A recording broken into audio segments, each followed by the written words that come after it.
Okay, so thank you all for joining us today for the Genocide and Human Rights Fall webinar series. I'm Megan Reed and I'm the Operations Coordinator for the Zoryan Institute, and I'll be the moderator for today's session. These webinars were created in response to the COVID-19 pandemic, which unfortunately led us to cancel our 2020 Genocide and Human Rights University program, which is normally held at the University of Toronto. My colleague Jenna will be sharing a little bit more information on this program and how you can apply to the 2021 program. We're hoping that it'll still happen, and that information will be in the chat box. So for some housekeeping before we begin, if you do have any questions, please post them in the Q&A box or raise your hand to ask a question out loud. Discussion questions developed by the presenter will also be posted in the chat box to help get some ideas flowing. And there will be a 20 to 30 minute period following the lecture to answer questions, any of the questions that came up, or any questions that you had throughout the seminar. So since this is the last session of the Fall 2020 series, a short survey will also pop up in your browser when you exit the session. This will only take a minute and we'll ask for your feedback to help us for future webinar series that we do here at the Institute.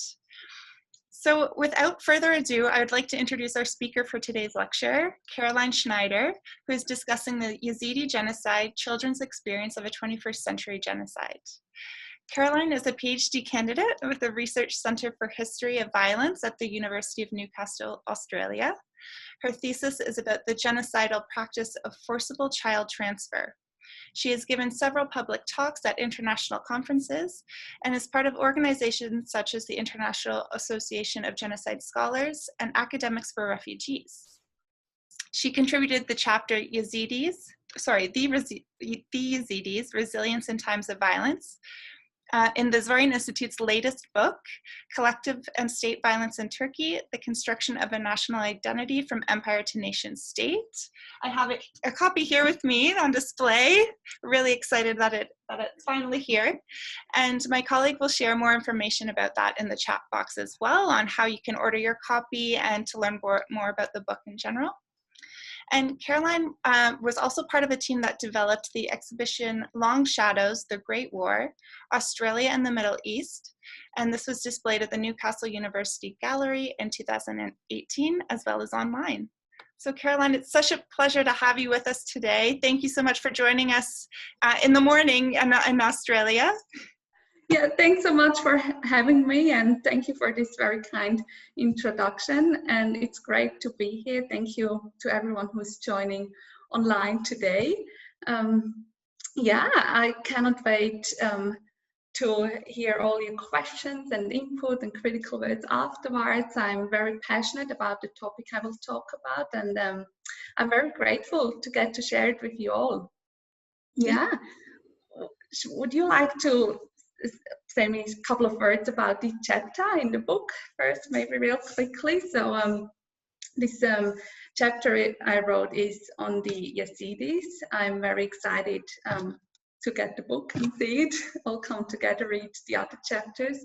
And basically in that chapter, I look at violent events against the Yazidis from the 13th century to the present. And we can see that the Yazidis have been persecuted many times throughout history. But actually, in this chapter, I also really want to point out they have a strong sense of community.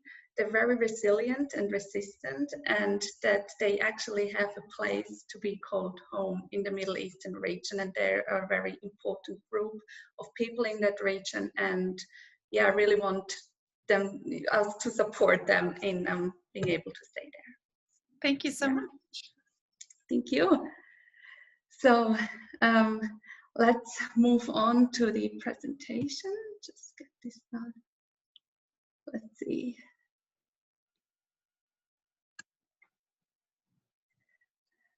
Great. Yeah.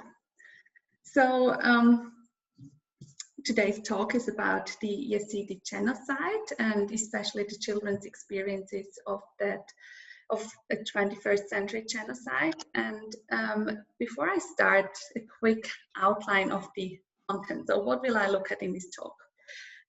Basically, the talk is split or structured into 3 different parts. The first part will look at the Yazidi genocide, its historical background, but then actually mainly focus on the children's experiences of the event. We know that in genocide, children can be forcibly separated and transferred away from their parents to another group, and we know that Islamic State specifically targeted the children, so I really want to focus on that human aspect of the genocide. In the second part then, I'd really like to reflect on the role of researchers when studying a contemporary genocide. What are the challenges we face, the responsibilities we have when we look at an event that just recently occurred or is actually still happening right now?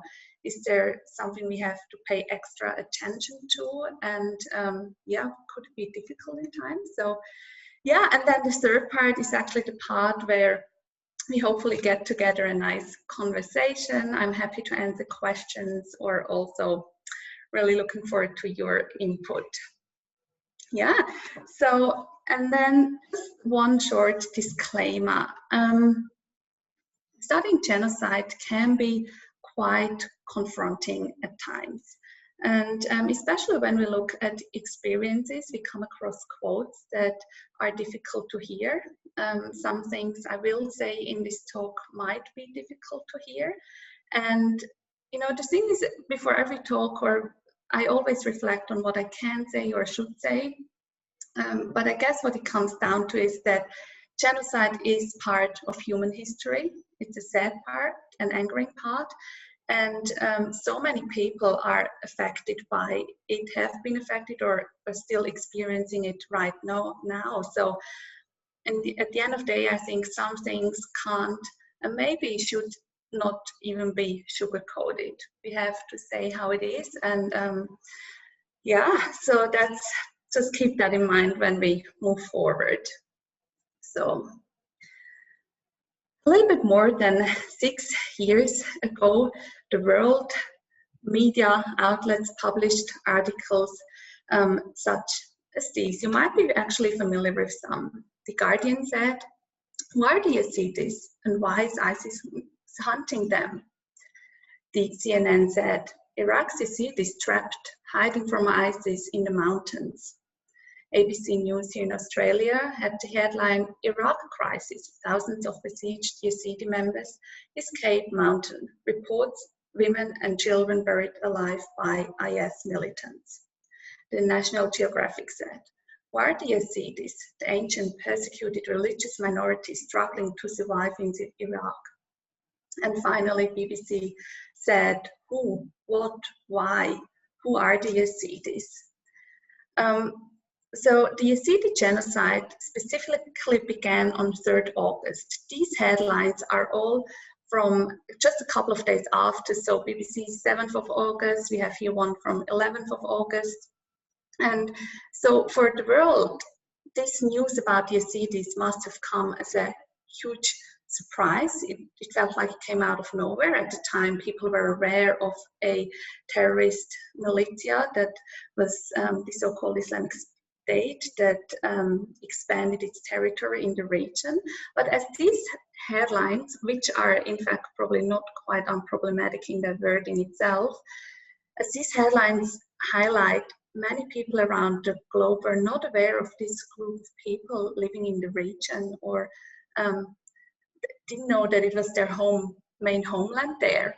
And you know, learning about the Yazidis is really fascinating. They have such a rich culture and strong narratives, and they actually have their own religion, and they're considered to have one of the most ancient religions indigenous to the Middle East. And the place where the Yazidis were targeted was their homeland.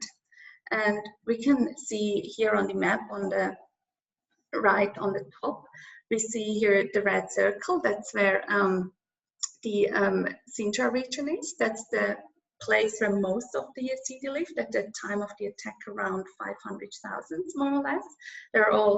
There's a huge Yazidi diaspora, but that's really the place where they call home. It's around the Mount Sinjar, and it's very close to the Syrian border. And so on 3rd August, Islamic State launched its attack on the Yazidis. And Islamic State is a terrorist group. It has its roots in the US invasion in Iraq in 2003, but also earlier. And in the early 2010s, it split from Al-Qaeda. And that's when it really started to begin to follow its aim to establish a caliphate in the Middle East, but then actually worldwide, where everyone should live according to IS ideology, the Sharia, but with a little twist or their own spin to it. And so on 3rd August 2014, in the early morning hours, it launched its attack to the Yazidis. IS fighters attacked the area from Mosul, that's where they proclaimed its caliphate in June 2014, and Tel Afar in Iraq, and then from El Shaddadi, but also El Zaka in Syria. And as you might be able to see on this app, there is literally just this main one road that goes through here. So the attack was very systematic and planned. The Yazidis had no chance to flee. They were surrounded, and IS fighters came simultaneously from both sides. And as much as the attack came as a surprise to the world, as much of a surprise it was also for the Yazidis.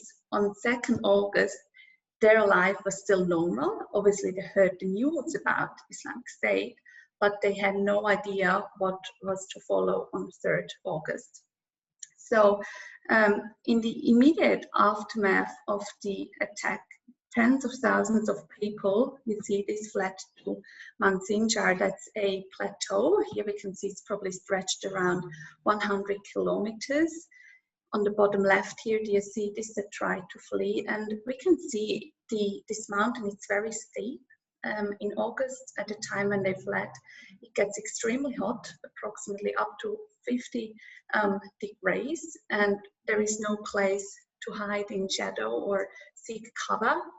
And the Yazidis were really placed around or lived around this mountain. So we have here Sinjar city, but they also lived in Kocho. That's, for example, where Nadia Murad is from, but also north in Hardan. And they were really circled around it. And what IS fighters did, they circled them around the mountain, so they were stuck there.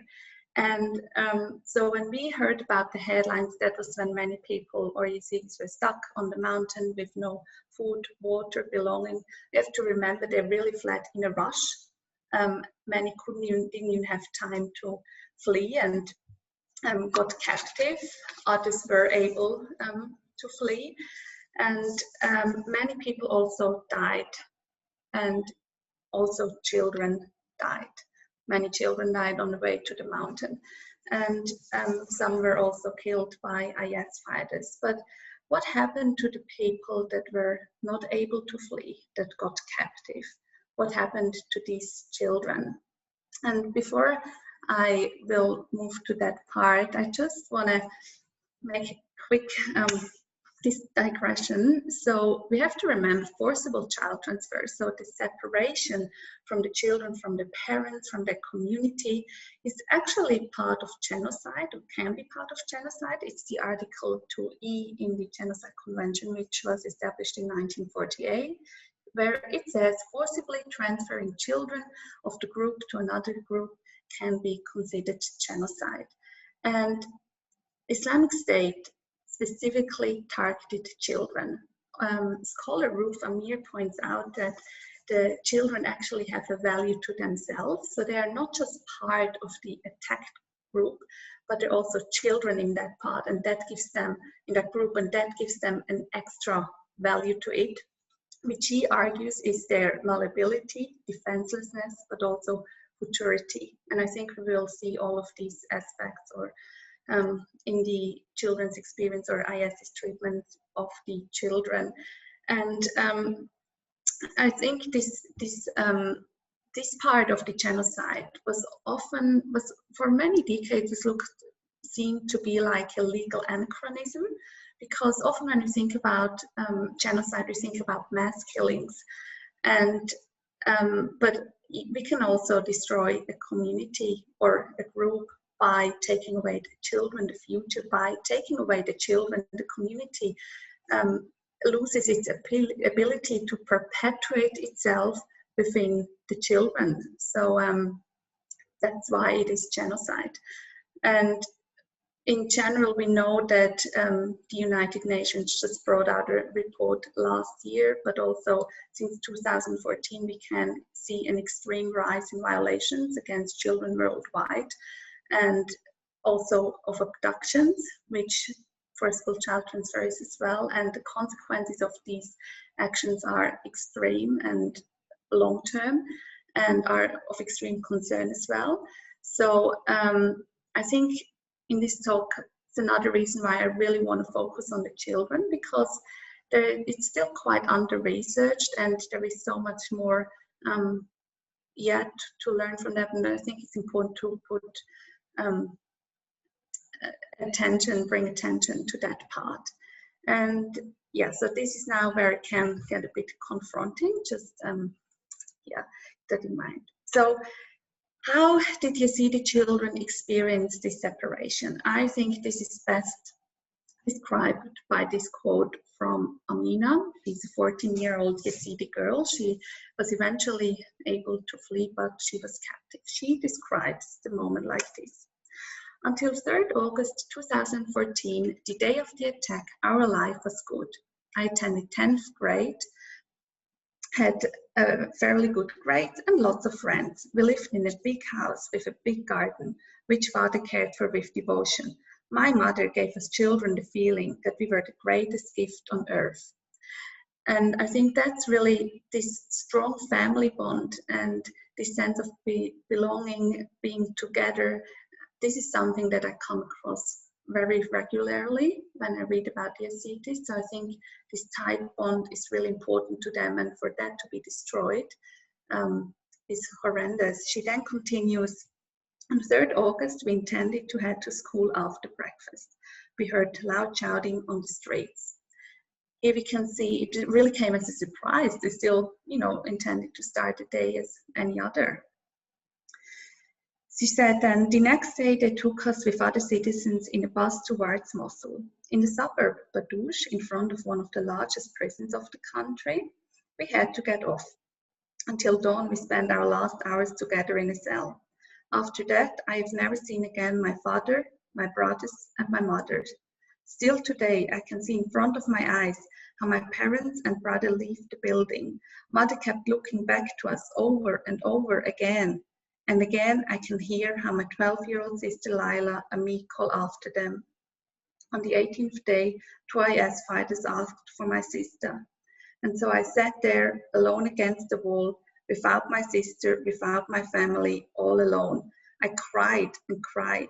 I felt so lost. And I wished so badly for everything to be over again tomorrow.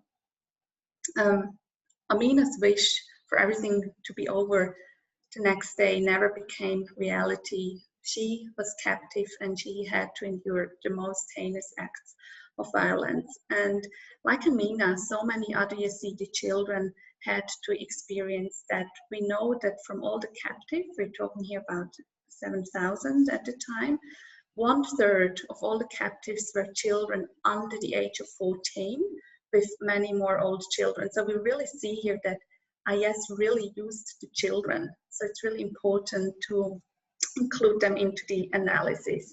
So what happened to the captives? After IS fighters took over the villages, they started to separate the captives into 3 distinct groups. And this separation only occurred with minor deviation. A UN report of the Independent International Commission of Inquiry on the Syrian Arab Republic really highlights this systematics of that separation. And I think that's really important if we think about the intent of genocide. It was planned, it did not happen by chance, and it followed very strict rules. And the 3 groups, they they made were what first group was women and girls aged 9 and above, plus the younger children that were usually allowed to stay with their mothers. And the second group were men and boys that reached puberty, so were approximately 12 years old. So in this group, the boys were basically treated the same as men, grown-up men. And then the third group consisted of boys between the age of 7 and approximately 12. These age numbers, it can't be taken as always as it like that. Sometimes a younger child might have been pushed in another group, or some IS fighters also might have broken the rules, but that's more or less the way they did it. So let's move on to the first group. The Islamic State's treatment of women and girls 9 and above followed very strict rules. And these rules were written down in pamphlets that were distributed throughout IS territory. There were also 2 articles published in a IS propaganda magazine. These propaganda magazines were also translated in English and spread globally and online. So we see they really had a big propaganda machine. And in these scripts and articles, they basically outlined why it was compatible with IS ideology to enslave and prostitute female Yazidis. So sexual violence is the major aspect for this group of people. And furthermore, they laid bare why it was all right to be intimate with the Yazidis, and intimate meaning rape them in the most brutal ways. And IS developed a whole system around the treatment, and so it really became institutionalized. The United Nations described Islamic State as an un-Islamic non-state. However, some scholars argue that indeed, at times, Islamic State functioned as a proto-state. It was never acknowledged globally as a state. Obviously, it's a terrorist organization, but it really, this treatment of the girls really shows how systematic and institutionalized this is. So they trafficked the girls around within the territory and established slave markets. In practice, this meant that once the women and girls were separated from their men, they were transferred to different sites within the territory. Sometimes the separation occurred a bit later, as it was the case with Amina, and they were brought to former schools, the Badouche prison, or a farm in Raqqa. And they, after days, sometimes weeks, or even months living there in terrible conditions where basic human needs were not met at all, they then were sold to IS fighters. And some girls were sold immediately, others had months before they were sold. And one Yazidi girl, Nadia, she describes the moment as such. They transferred us to another building near Raqqa in Syria, where they put us up for auction. The man would sometimes bid $1 more than the price we were announced for. We'd hear the auctioneer call out, $200? Do I hear 201? Nobody? Anyone? Sold. So we can see here that the girls knew very often for how much they were sold. Another girl, Farida, which is the first girl that had her memoir published, she said this: sold. It took me a while to realize what had just happened. I'd been traded like an animal at the livestock market. The man who'd kidnapped and kept me captive had peddled me. They'd earned money by relinquishing me to other men who could now do with me as they pleased. So she states here they behaved that it was perfectly legitimate and normal. That's something I read a lot in ISIS treatment. Many Yazidis say IS fighters behaved as normal, as if this is how humans should behave. So they really followed this ideology, the idea how they can treat these people. And now with social media and everything, we know IS also made a lot of use of technology, modern technology. And part of that is also that we established online slave markets. I've got here an example of such a slave market. It was named the Great Mall of Islamic State. It was just one, there were several of these. And on the left side, we hear or we can read how an IS fighters wants to swap a Sabaya, a prisoner of war, a Yazidi girl, with Adidas shoes. And we actually have then someone responding, what shoe size, we can read here. So that's how they exchange. They really use as if the girls were just a thing. And on the right side, we can read how an IS fighter wants to sail a Yazidi girl. She's 12 years old. She says the girl is a virgin, excellent, beautiful, and for a special price. And we already see someone writing an answer. And here we can really see that the girls, there were also the value of the girls was dependent also on other attributes, the age, and then also was the girl a virgin or not. So they really were prized, and that was really hard for the girls to hear. And so once the girls were sold, the IS fighter would take them to their place where the women and girls were in most cases daily raped, sometimes several times a day, as well as had to do housework for the fighter's family. And most of the Yazidi women and girls were treated very badly. They were physically and mentally abused, and were often also sold several times throughout their captivity. Some would stay longer, sometimes they would be sold several times straight away. And it has to be stressed that this happened to girls as young as the age of 9, or possibly some younger. The younger children could stay mostly with their parents or with their mothers, but they were also treated badly. They often had to watch their mothers being raped. And I remember this particular quote where a mother would describe how her 3-year-old daughter would try to reach her, and every time the girl tried to reach her, an IS fighter would hit her on the hand, and the more the girl cried, the more she got hit, and there was nothing the mother could do. Sometimes also young children were killed in front of their mother's eyes as a punishment. So yeah, so no matter what age, the children were treated really, really badly. And the female Yazidis also, the children that escaped captivity are traumatized. They often bear physical wounds, but the psychological ramifications are often worse, and they feel the stigma. And even afraid some commit suicide. That's a very touchy subject, and so I'll not further go into that, but that's really hard, and it's really still happening now. So even girls that have been freed 4 years ago, they might still take their life now, because that's how hard it is to deal with what happened.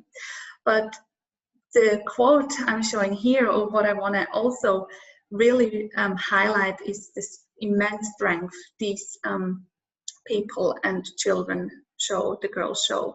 We have here Farida. She said, so she was brought to Germany, she found refuge there, and she said, when I finish school in Germany, I will study to become a math teacher, as I've always wanted to. The fanatics who degraded us and treated us like objects are not going to stop me pursuing this goal. I survived to prove to them that I'm stronger than they are.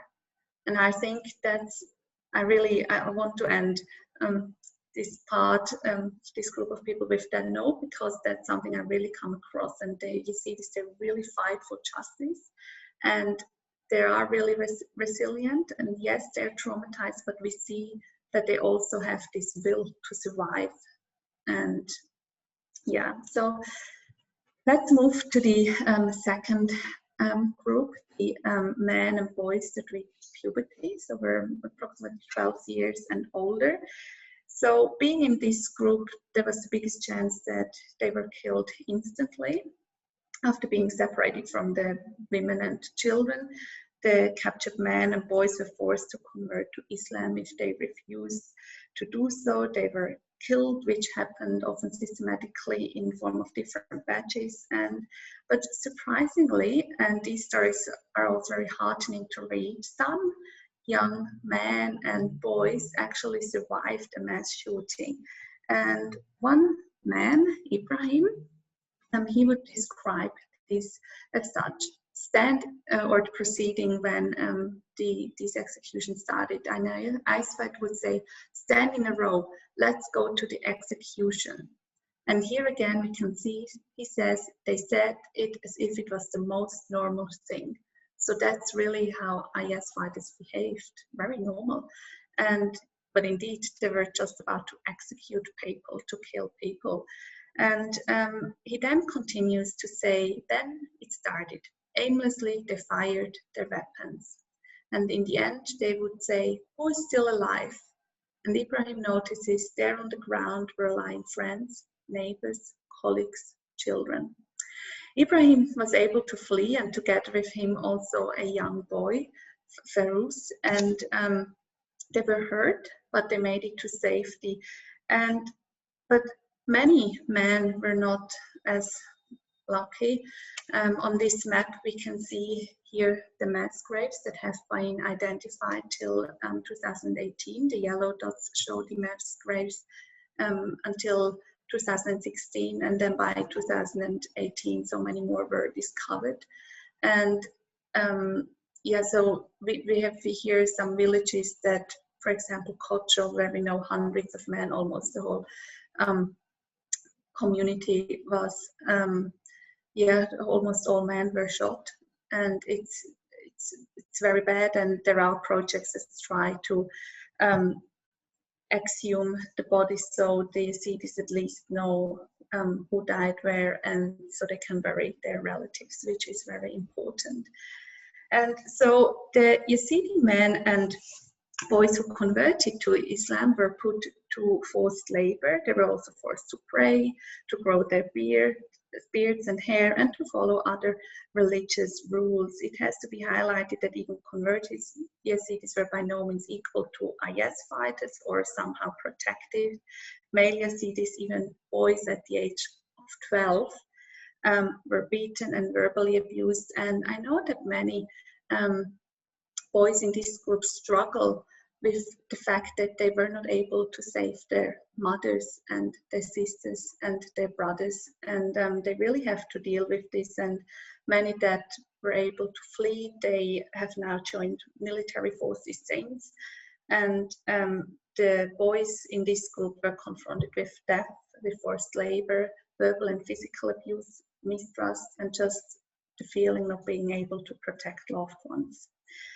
So finally, what happened to the third group, to the boys between the age of 7 and approximately 12? And I think here we can, in this group, we can really see what value they had to Islamic State. For Islamic State, these boys were considered as brainwashable. In IS ideology, the young boys were seen as a necessity to guarantee the future of the Caliphate and a much needed factor to expand the territory. They were considered as the offspring of the state. So their goal really was to train the boys to become future IS soldiers. In perfidious ways, they aimed to destroy the boys' identity and forcibly impose a new one on them, the identity of an IS fighter. And after the boys were forcibly removed from the mothers, they were brought to schools in which they were taught how to pray, fight, and kill. The training measures were extreme, and IS did everything to erase the boys' past. And at first they were registered, then they had to convert to Islam, and finally they were given Islamic names. From that moment on, the boys were treated as IS recruits. The boys had lessons in Quranic and indoctrination sessions of IS ideology. Moreover, they had to a very harsh fitness program, and they also had military training session in which they had to watch executions. They actually had to learn how to behead someone themselves, and they were forced to watch propaganda videos of armed battles and suicide missions. And if the boys performed poorly in training session or could not remember Quranic verses, they were beaten. treated very bad, and often sometimes in the process actually killed. And if the boys tried to flee, they were usually killed. So, and to discourage others to do the same, boys were made to watch their friends being executed. As an example, this is what's going to happen to you if you try to flee. So they were really tried to stop the boys. And one boy said, while he was being captive, he says, I have seen so many things a human being should never see. I have done so many things a human being should not do. IS has trained me to become a fighter. I had to fire a weapon on my own compatriots. I was 13 at the time. So here we can really see how the Yazidi boys' identity was changed, and there was they had to kill their own people. And imagine what this must now feel coming back and then living with the people together they were made to kill. And the boy also said, eventually I learned that I'm not allowed to cry when I was hurt. And he was also not allowed to show any pain, even when I was hurting everywhere. So there were really made these hard training measures. They learned that the smallest mistake could mean the end of their life. And in this book down here from Father Desbois, Patrick, he describes a lot of interactions of the boys. And I remember he had this interview with this one boy, and he asked the boy, so what were you made to do? The boy was 11 years old, and the boy answered, oh, I got the job of planting bombs. And then he asks, so, and were the bombs heavy? And the boy says, yes, really heavy. And so he said, so did you help to carry them? And the boy says, yes. And he asks, who helped you? And the boy said, another boy, another Yazidi boy. And he asks, and where were the IS fighters? And he says, the little boy says, oh, they were really far away. They didn't want to get hurt. So here we can really see they made the boys do this job. And he also asked, were you scared? And the boy said, I was always scared. So living in this constant fear is really hard. And so after a couple of weeks or months in training camps, they were distributed, the boys were distributed to IS's needs, and some became fighters on the battlefields, and others had to perform other duties, such as planting bombs. And sometimes as a reward, they were allowed to see the mother if they knew where they were, or or if the mother was still alive, but not always. And an interesting fact is that I have not come across it just as much yet, but apparently sometimes boys were also given drugs to perform their duties better, which is actually quite interesting because in IS ideology that's something that's forbidden.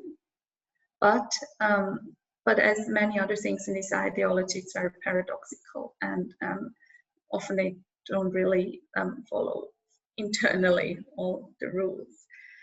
So the indoctrination of the boys is sometimes rather successful, as these news highlights. To go back, so these news are from March 2019. So at this point, some children have been in captivity for more than 4 years. And the headlines read such as, wounded and alone children escape ISIS. Yazidi children escaping ISIS don't recognize their relatives. So that's something that's actually happened. They were supposed to forget the mother tongue, and they were supposed to forget their identity, and that's really how they were being brainwashed. And the Yazidi children carry trauma of caliphate, captivity, and we know that the boys often suffer from PTSD, but they also have to be de-radicalized because otherwise, and as sadly and as angering as it is, they might be seen as a possible future danger because they were indoctrinated. And and it's often said they tend sometimes to aggressive behavior, and it's really hard for, if the parents are still alive, to then have the boys come back and not really recognize them anymore. So the stories of escape from captivity are all different, but show enormous acts of courage. And we have to remember that the Yazidi children, even that are freed now, they come back to a changed world. Their home is destroyed. Many of their relatives are not alive anymore. And until now, approximately 350,000 Yazidis still live in camps for internally displaced people in northern Iraq, where the conditions are really bad. And not everyone has the support they need, and I think there needs to be more for in regards to the psychological support. So to summarize, the experiences of the children depended very much of the age and gender of the children, and then also other attributes, as we see with the girls, how they look, but also with the boys, were they strong and how well could they shoot. So that's all an extra attributes that then followed after. And so the initial separations, most of the children had to endure, and the goal really was to destroy this core bond between the parents and the children, family connection. And from other cases of forcible child transfer, it's actually a very common phenomenon. It is a global phenomenon. It happens throughout history. We know with the Armenian genocide, children were abducted and forcibly transferred. It happened during the Nazi regime, but also in Argentina or in Spain with the Franco regime.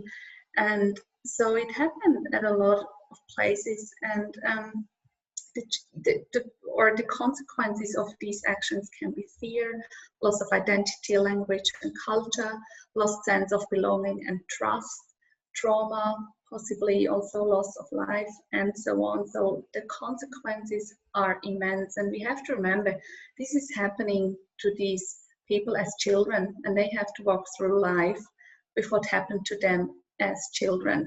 And I think one other thing we might have to remember is that while, you know, from the outside we can analyze this forcible child transfer very analytically, and while the experiences externally might look very similar, which they are in a way, every child has their own story to tell.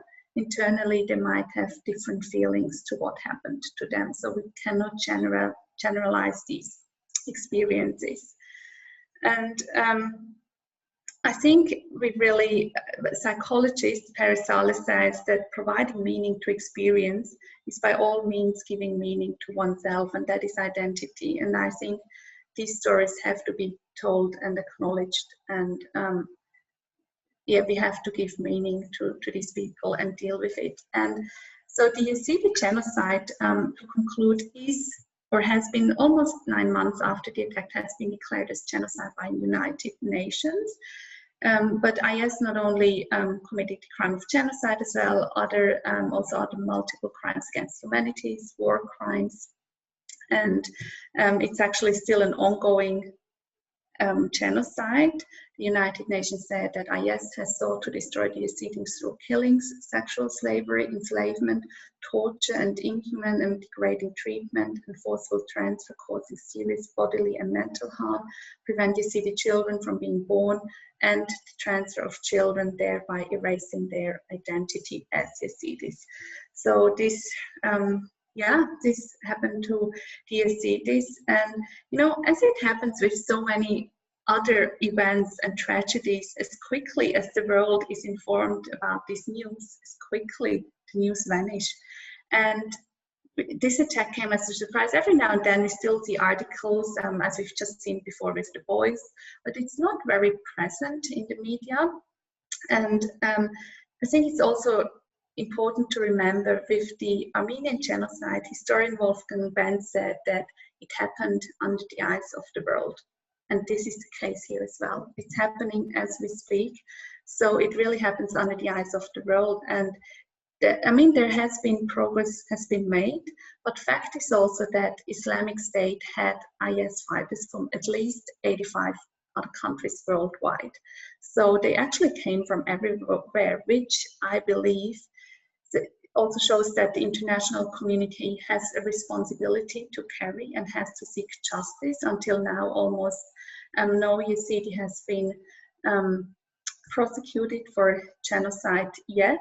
Many are in prison, but some sentences are short. It's also difficult to gain evidence, and many are still also in Iraq. So it's very in prisons, and we know it's very politically very difficult situation. And so the question arises, what role has the international community to play? And we know that the Yazidis really fight for justice, and we can hear this here about a quote from Nadia Murad. She was captive herself, lost many family members in the genocide, and she's the Nobel Peace Prize winner. And she says, it never gets easier to tell your story.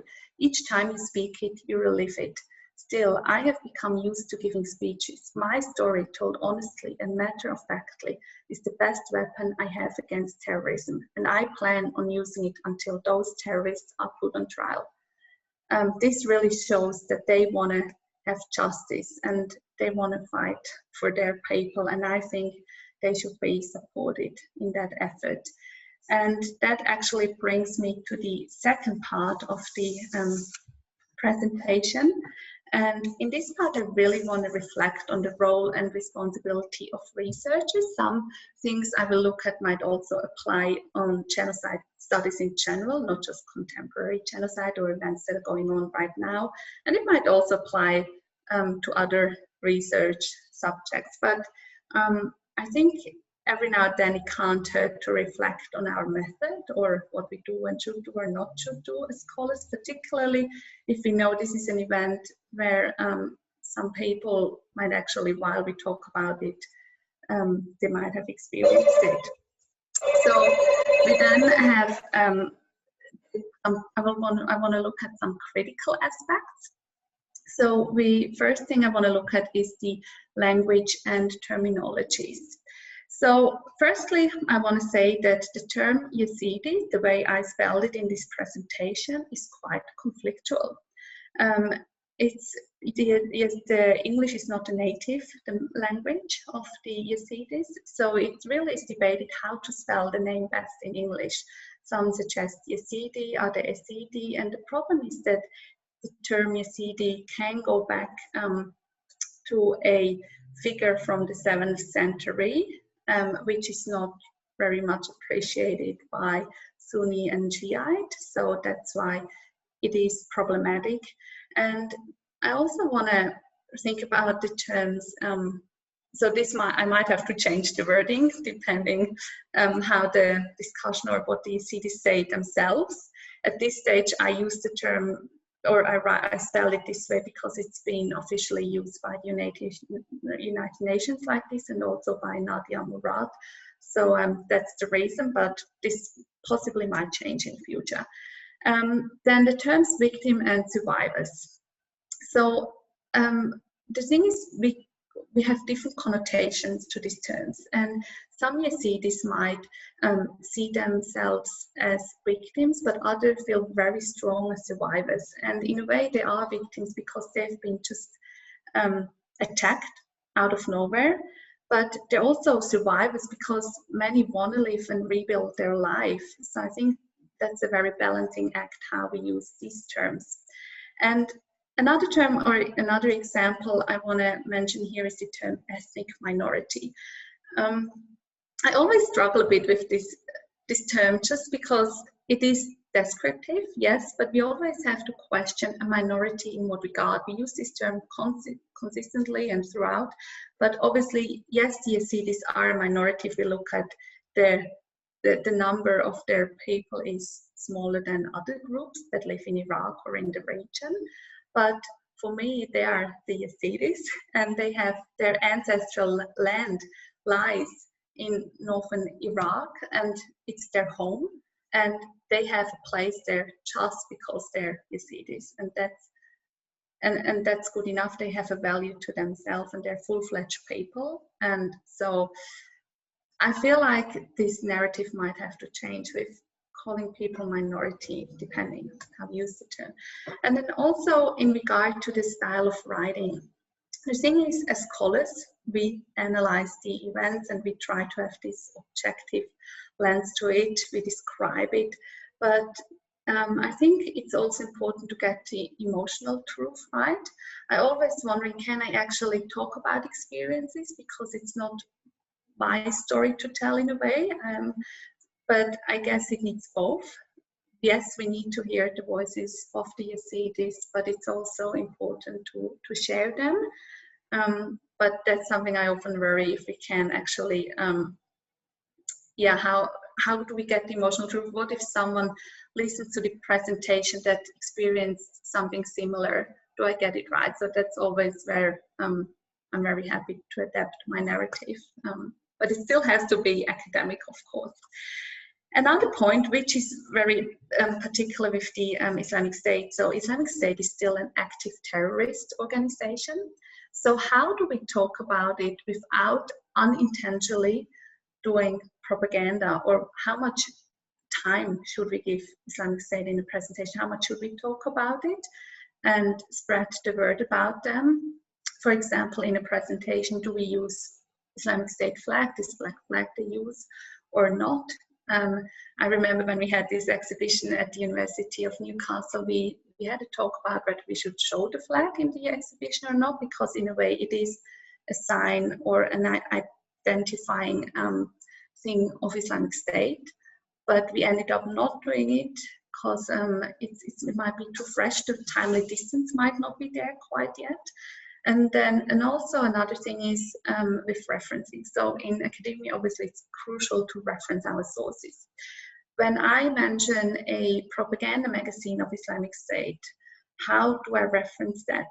Should I make it accessible to everyone? Because in a way, I guess, because I'm in an academic, and doing it in an academic frame, and I can write about it critically and take it apart.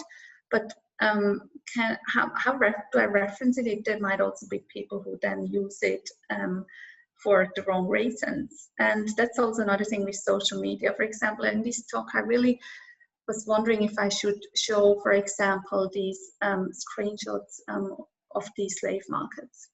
In this case, I decided to show them because they have been widely spread.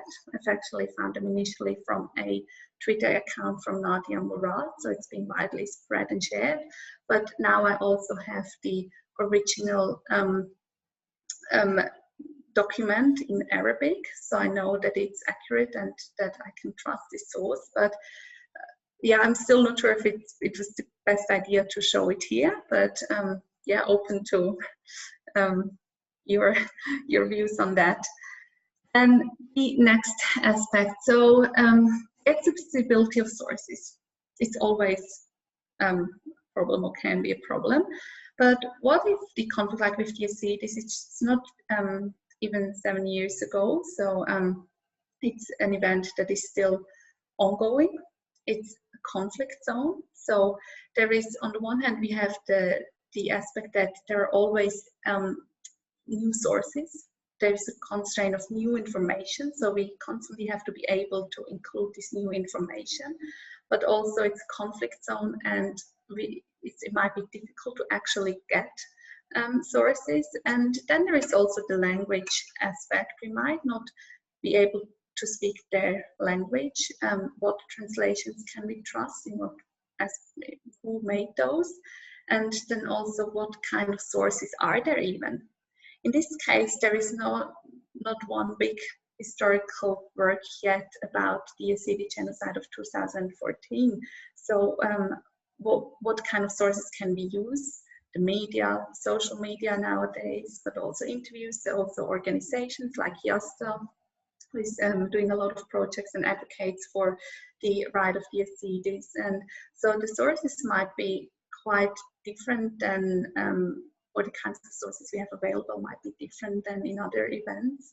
And then there is also the aspect of ethics.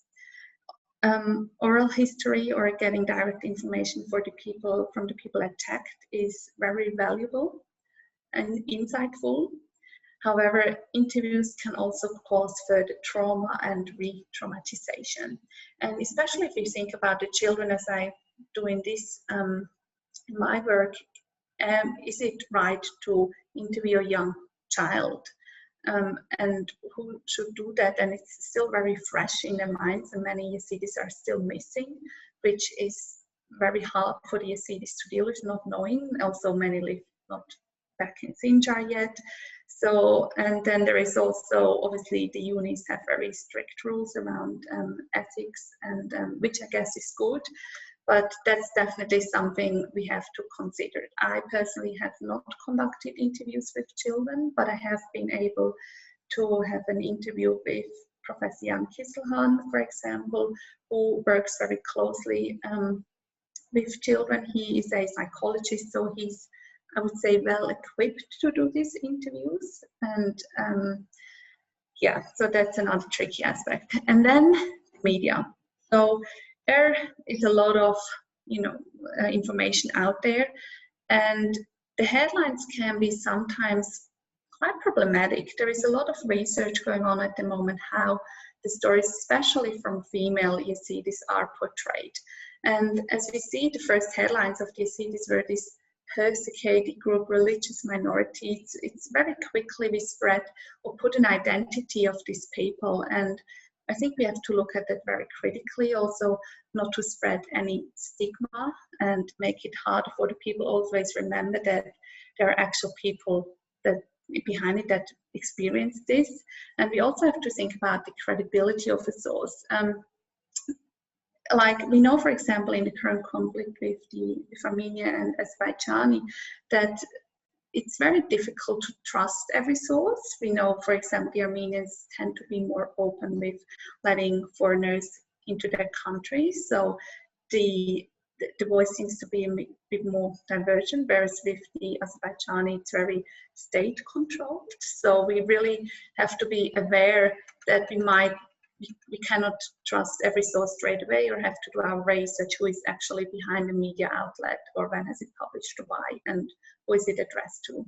And then also the images that are being spread in the media, I think that's problematic also with Islamic State. We know, I think quite a lot of people have seen an execution of Islamic State because it's just so widely spread.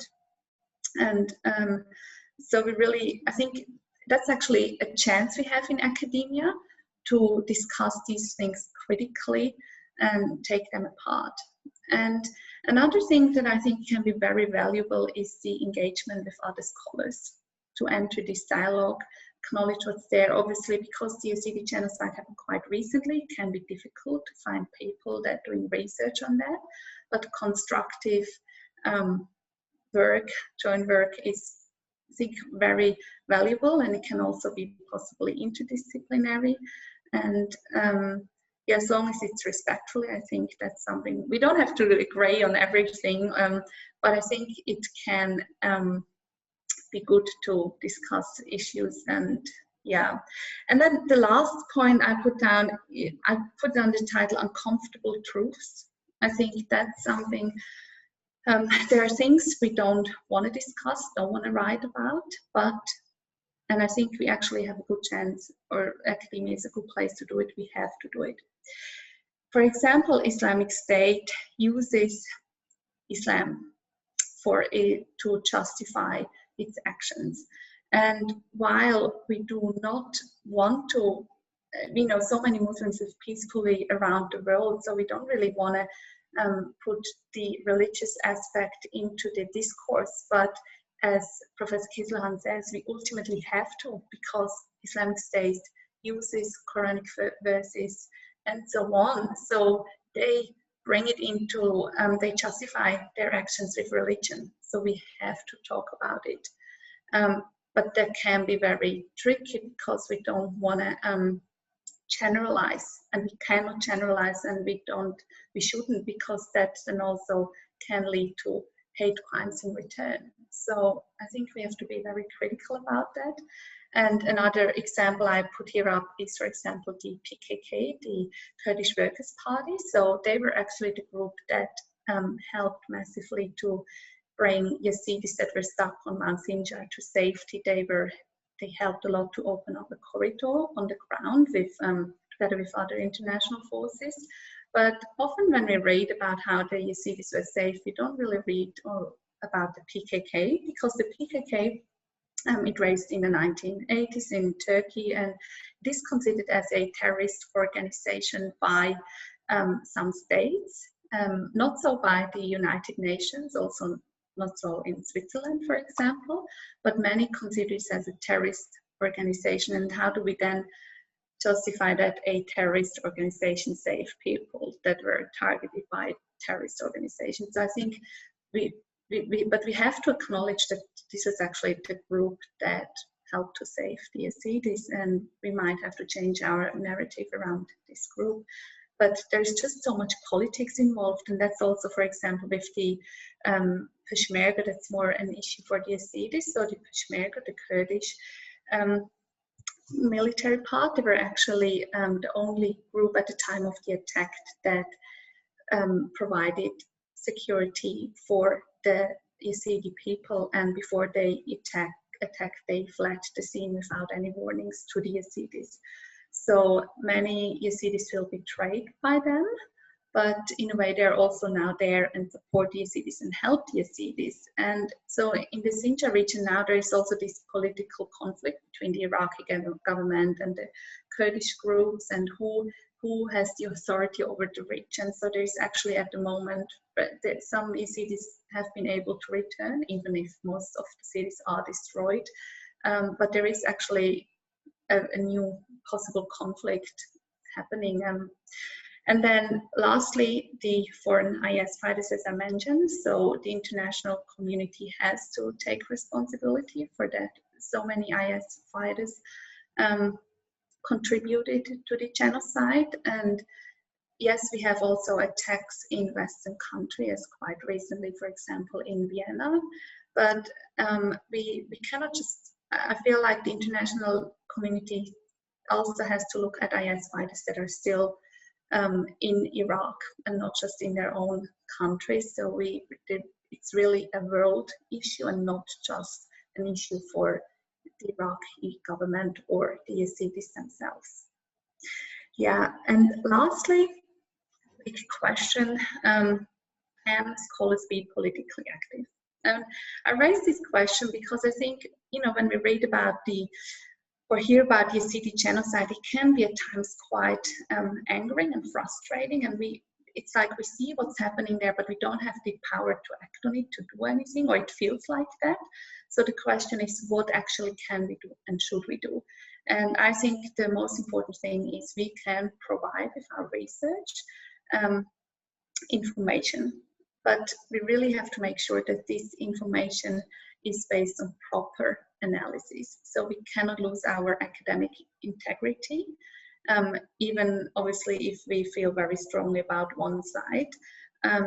We have to make sure that our research is solid. We have to follow our methodology. And but there are also other parts. We can be parts of organizations. We can support memorialization processes, inform legal processes, share information, and support cultural heritage projects and so on. So there are also more subtle ways we can try to help. And one thing I think is really important, we really have to keep listening to the people, especially if we're interested in the experiences. We can't lose sight of the individual story. And because it's an evolving situation, we have to be ready to change our own narrative, to adapt to what we say, depending on the information that we get. And also, yeah, work together. But I guess at the end, everyone has to decide for themselves how much we want to get involved or how far I can go or not. And yeah, but I think that's definitely a question worth reflecting upon, because we look at an event that is still happening and where really urgent action is needed to support the Yazidis. Yeah, so that was it from my side for now. Thank you very much for your attention, for listening, and I'm looking forward to the questions. Yeah. So much. That was such an engaging presentation, and that critical aspect section at the end, I think, is so critical for scholars and a scholarly institution like us as well. So thank you very much for that. That was great. We do have questions. So we have questions in our Q&A chat box, but also feel free to raise your hand as well, and we can address some of those. So our first question is, why do you think that there is less media attention on the Yazidi genocide than, for example, the Rwandan genocide or the Holocaust? Is it because it's so recent? That's a very good question. I think that can be possible. It's also, there is a lot of politics involved. Obviously, the Holocaust, I think, has throughout gained a lot of attention. The Rwandan genocide has happened a while ago as well. So it's actually worth to consider whether the timely factor is a reason. Because I think it could be possible, but I think it should not be that way, because right now with the internet and everything we have, and it shouldn't be that way. And I think it could also be an issue because the IS fighters, so many countries around the world are involved in that, or should be involved, but maybe they're not ready to take responsibility. Yeah, that's a very good question. Thank you. And kind of another media question. What do you recommend for when videos of the IS are shared across the internet? Is it best to share for awareness, report, ignore? So you kind of brought this up in your critical aspects section, but maybe you can revisit that one. Yeah, that is an excellent question, and I actually we had this lecture here at the University of Newcastle about violence, the history of violence, and then we talked about how violence, we see it every day now on TV, and it seems to get more extreme, and we use it as entertainment. And I remember the lecturer asked the students, so how many of you would watch an IS video, how someone behead someone? And 2/3 of the people raised their hands. So it seemed like it's really something that people want to see, because they really want to see how it happened. I, for one, think it should not be shared. There are other ways to raise awareness, and we should. And I think because if it's not showed in a critical setting as we can, for example, in academia, it's the wrong people can see, people can get the wrong idea of it, and I really think it should not be normalized. It is horrendous, and I think we should, but some people, for example, IS fighters describe how they find joy with beheading someone. So, and I really hope not many people, if they see that, feel the same. So I think we should limit the distribution, but that's just how I see it. Yeah. Mm-hmm. And I have a question that wasn't in the Q&A, but I'm curious about your own work. Have you had experience interviewing survivors? And you... No. No. With any organizations who do that type of oral history testimony or interview work? Yes, and we know, for example, the United Nations do a lot, but also Yazda. There's also a lot in media. Journalists might come across survivors, but at the moment I also come across a lot of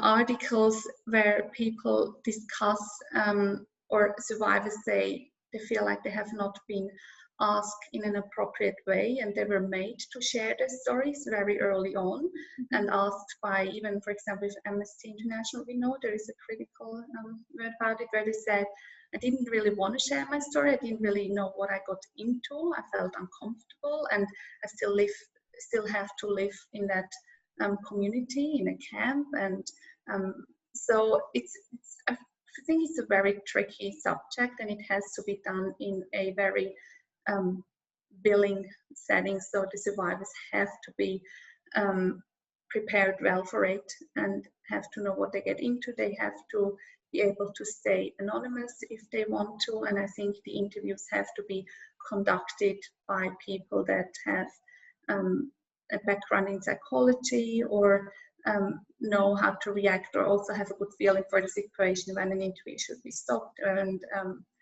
yeah. Yeah. And you mentioned people having a background in psychology.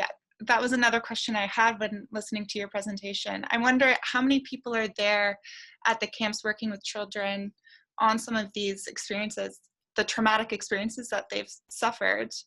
Are people there working with them, like therapists or? I think there are. We know, for example, Professor Kisilhan, he has launched this project together with the Baden-Württemberg state in Germany, where they brought around 1,000 people to Germany, now even more, and where they have psychological projects. They're building up a institute in Dohuk in northern Iraq, where they educating people at the moment that can provide that help. So people studying psychology is also local who know the language and are familiar with the area and the geography. And so that's definitely something that is happening, but we know also that there is definitely by far not enough support. And it's also, they might not always get the right support, and the situations in the camps are very are not good. But I know there are also projects, for example, with children where they draw things. So they let children, because children sometimes can't express vocally orally what they want to say, so they make drawings. And also we know for older girls, they have opened up clothes shops in camps, shops where, so they can try to be kind of be happy again about their own image. They have a project with photography and painting, so they give Yazidis in the camps for cameras, so they can make pictures and tell the story from their side. Yeah, so there are projects happening, but it's not enough. Yeah. We have another question here. Do we have any information as to whether Yazidis are still in captivity of IS fighters today? Yes, I believe so. The thing is, we know, I think around 2,000 to 3,000 Yazidis are still missing today. We know that obviously IS was declared as defeated by Iraqi Prime Minister and also other presidents around the world, but we know it's still active, and they're spread around the world, and there are still also many groups, underground groups in Syria and Iraq. What we don't know, I think at the moment, is the exact number of the people missing, and we also don't know if many people that are missing, if they are actually still alive. So while they might be, but I think because the Yazidis have such a strong sense of community, knowing where the people are, and it's really hard for them, this situation of knowing, and also not having the attention that might be needed and the international support that might be needed to actively look for the people. And that kind of leads into another question that we have. So how is the genocide being treated now by broader society in Iraq and the surrounding area? So how has the genocide been treated? Yeah. Can't find it. So I think it is acknowledged as genocide, and obviously we have all these camps, and there is at the moment this political discussion about Sinjar, for example, who should have political power. We know that not many or not enough Yazidis probably have any political power. So there is this conflict, also this ongoing discourse with the Kurdish part. And yeah, so I mean, they support projects, the international community supports projects, for example, just recently with exhumating mass graves, but yeah, it's very difficult because other groups were attacked as well, and Iraq is still quite, or the government is still quite unstable. So yeah. Thank you. And another person has asked, I haven't done research with children, but I'm interested in doing so with a high level of sensitivity. Do you think there's a potential for more harm than good, especially when children can't or don't have parents available to provide consent? Yes, that's actually, I'm glad, that's a good question. I'm glad you pointed out, because that's something I worry myself a lot. This, I guess what we know, like if we think of other cases of forcible child transfer, there many children actually also want to speak up, so we have that, but some children might not want to do that straight away. So we know sometimes memoirs or information are published 20 years later. So what I'm worried is about the, yeah, can I cause the children more harm if I would ask them now? And also with the consent of the parents. As you said, many children might not have parents anymore. And but we also know that with children, sometimes they don't even want to talk. We know that children are very connected, or they always hide behind their parents. They wouldn't say a word without a parent or a relative in the room.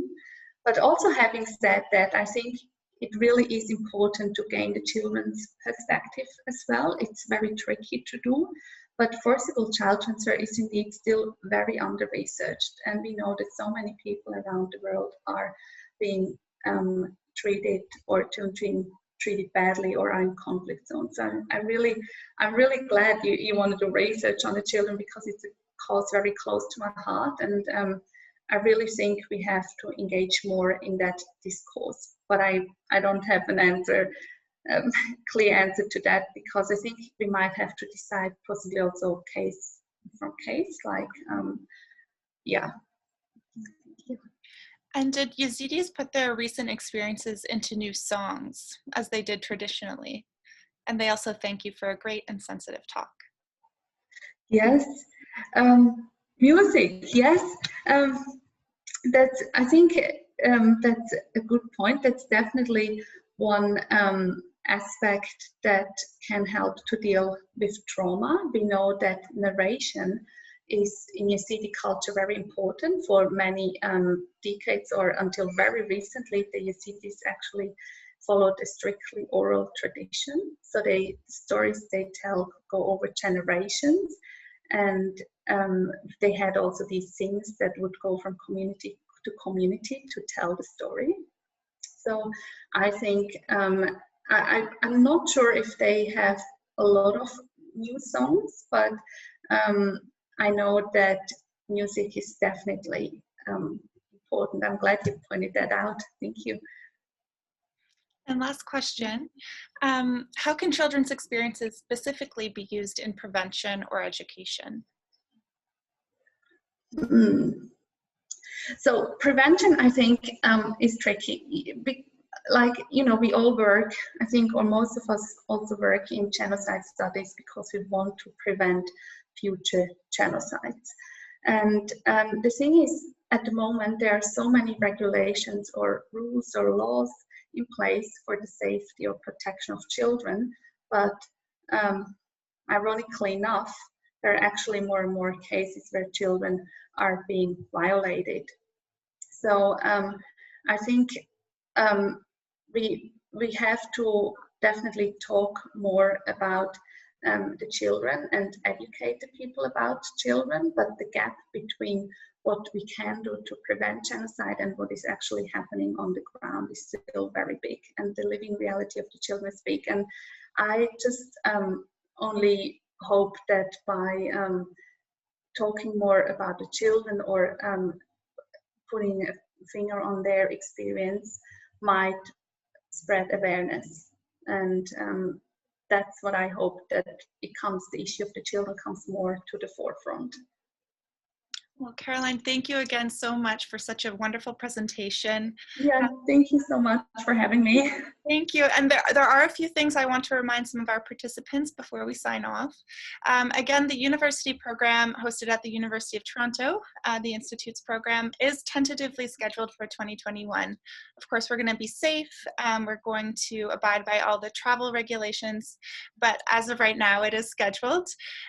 So please feel free to check our website or message us if you have any questions about that program. Also, today is Giving Tuesday. It's a day that encourages people to give back to communities and causes that they believe in and they care about the most. So if you have learned about something from attending this webinar series and you would like to see more accessible education on genocide and human rights in the future, we do encourage you to show your support. As always, we're so grateful for Zoryan supporters who have made this series and our programs available through donations. So thank you very much for that. And of course, we also want to point out the book again, Collective Violence in Turkey. We heard in Caroline's brief biography that she's an author in this book, and we're so excited for her to get her copy soon. It's the very first of its kind to explore the many cases of state and collective violence committed by Turkey under one umbrella, revealing the troubling patterns that date all the way back to the Ottoman Empire. So in order to break these patterns of violence, it's really important that we understand the history and motives behind them. So we will be sending you more information about this book. I know Jenna has shared some information in the chat, but we will also send you some more information in email as well on how to order your copy and to learn more about the book. So again, thank you, Caroline, so much. It was such a thank you. Yeah, thank you so much for having me. And thank you to everyone for joining the session. I really appreciate it. Thank you. Thank you. Take care. Bye. Take care. Thank you.